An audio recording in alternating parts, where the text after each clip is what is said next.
it's Mari, and I just wanted to chat just very briefly before I start my process today. First of all, I wanted to tell you about a new Facebook group called Scrap O'Clock.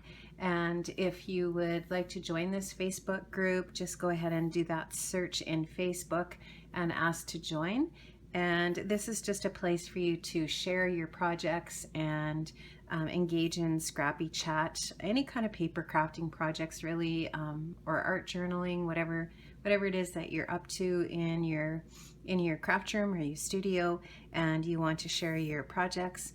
Kelly Barron and I will be sharing our Scrap the Challenge projects there, and you are definitely welcome to join in. So that's Scrap O'Clock on Facebook.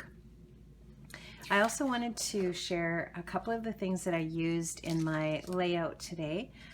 One of the things that I like to do as often as I can is use some of my products that I've bought for other paper crafting in my scrapbooking. And so I did use this Dynamics set, this Steel Dies Dynamics set from My Favorite Things. And this one is Blueprint 28. And I just really like it. It's pretty cool, and I ended up using it in a couple of places in my layout. So I just wanted to show you that. And I also used one of these Lawn Fawn frames today as well in my layout, and I think it was this size that I used. And I just really like using these frames too because they do add a little bit of detail to the layering pieces that you can use in your scrapbooking. So it's nice to use some of those products for all of the different kinds of projects that you're working on, so that you can make use of all of your different things as much as possible. Now, the other thing I wanted to show you is the sketch that I'm using for my layout today. I hope there's not a glare on there. This is the sketch that I'm using, which I had pinned on Pinterest, and it's from the Paintbrush Goes Potty. I think that's right. Actually, that's the first time I read that. That's pretty funny. Anyways, I wanted to share this sketch with you that I used today. Oops, there it goes. It disappeared. Anyways, I think you saw it. So yeah, it's nice. I like it. I like it a lot. So I ended up doing a lot of strips and that kind of thing here, a lot of paper strips and so on. So I'm going to start my process right away here, and I'll see you back in a minute. Okay, so now that we've all had a really good laugh at me trying to say the paintbrush goes spotty, not potty. Anyways, I'm showing you here the photograph I'm using. It's got really beautiful pinks and greens in the photo, and the wall behind Bailey there is gray. So that was my inspiration, or my starting off point here for choosing my picture, my patterned paper. And so you can see that I've chosen some greens and grays and pinks for that very same reason, because that's exactly what's in my picture. So the photograph that you see printed there is actually much larger than the actual photo that I use. Once I kind of started to put the layout together, I realized that I had printed the photo much too large for the sketch and the layout that I end up creating. So I ended up, that's the beauty of having a little photo printer in your craft room, or that you can access just so you can reprint on demand. So I really like that aspect of my little picture mate in my room. So I'm just going through some 6x6 pads, and I'm using a lot of the Paige Evans collection here, you can see, and I'm thinking about using some of these other little bits and pieces as embellishments. Some of them I use, some of them I don't use, so just kind of going through and seeing what I have that would look nice. I really like that chipboard frame that I showed you there from the Cute Girl collection, and that was in the hip kit for September. So now I'm just using that, trying to use that sketch to help me figure out where I want the strips of paper to land on the layout. So I'm just taking a ruler and my pencil, and I'm just making some little marks where I want the lines to be, and deciding how wide I want my strips of paper to be, and so on. And you can see from that sketch at the beginning that it's really cool the way that the different papers all fit together. And I am not the best at measuring things and figuring these kinds of things out, but I ended up, I'm eureka, I actually did it. So it's amazing. It's some kind of miracle that it works out in the end. But anyway, so I do like the way that it looks. So I'm just showing you the process that I went through to create those lines. And I'm, it's just it's not that difficult to do this, but I'm just not, it's maybe not necessarily always my strong point. So I wanted to use that chunk of white paper at the bottom just to help me create that triangle that I needed to create at the bottom. And that did help me quite a bit, and it just helped me to visualize where I needed everything to go. And I'm just putting little letters on here as well so that I know where I want the different colors of paper to go. So I just put the letter D wherever I want. I know that I want a different patterned paper, and I think I end up changing my mind a little bit about that, but for the most part, I kind of stick with that plan. So I'm just working away here to finish this up, and pretty soon I will be done.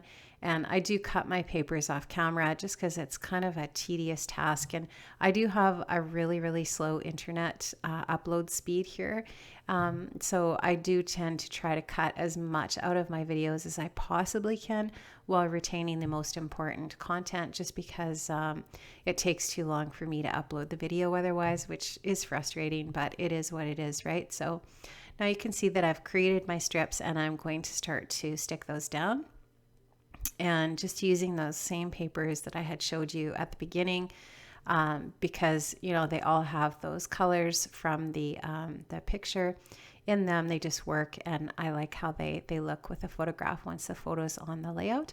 I am going to have a few little spots where I'm going to have to trim the paper up from that yellow paper, that yellow-green paper, but that's fine. And I left the edges of the green paper there a little bit loose so that I could flip that over and trim anything that needed to be trimmed.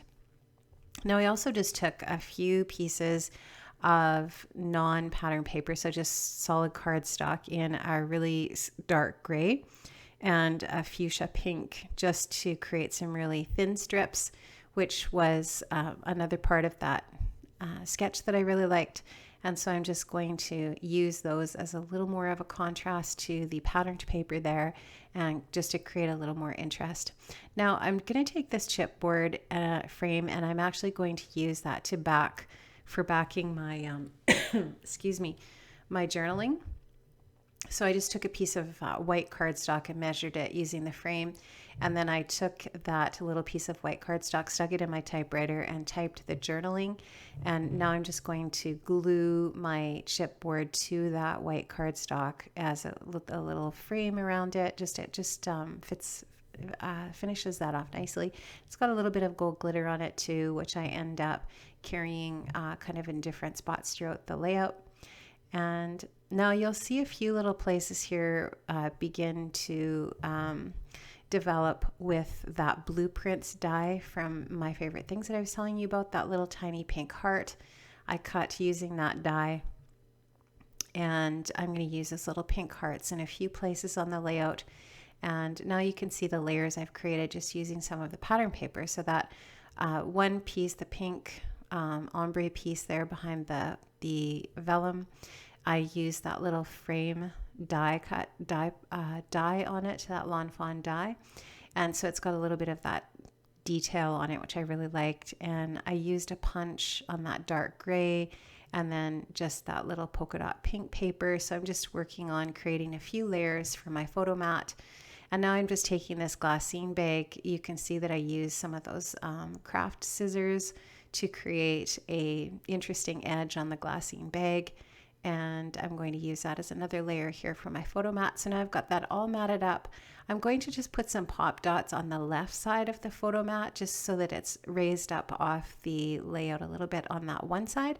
But I don't want the other side to be raised because I'm going to overlap this frame on the right side of it. So I want it to be more flat there. Now I just took a Project Life card from my stash, and I'm just going to take this little file tab that I think that's actually from Felicity Jane. I'm going to use that as a little bit of detail on there, and also just part of the layering behind the frame and the journaling. I like it a little bit off or a little bit angled there rather than square with a photo, just because I think it looks more interesting that way. And I am going to just put a couple of little die cut pieces under the other corner of the photo.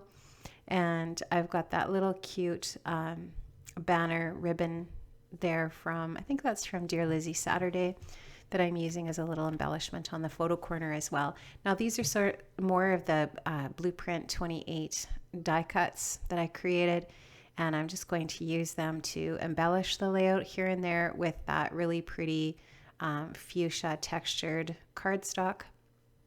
And then I'll just use a few other little embellishments to finish up, including some alphas to create the title, which is going to be Nurse Bailey. I'm just journaling about Bailey's very first day of work as an RN, and that's what this picture is of, is her in her scrubs on her very first day. And you can see the flowers in the background are flowers that we had given her at her nursing grad.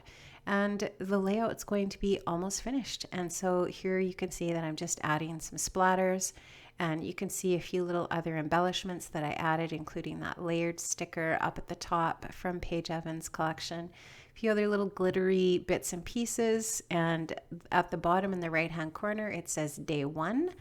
And then I've got a little bit of gold stitching, and the layout's finished.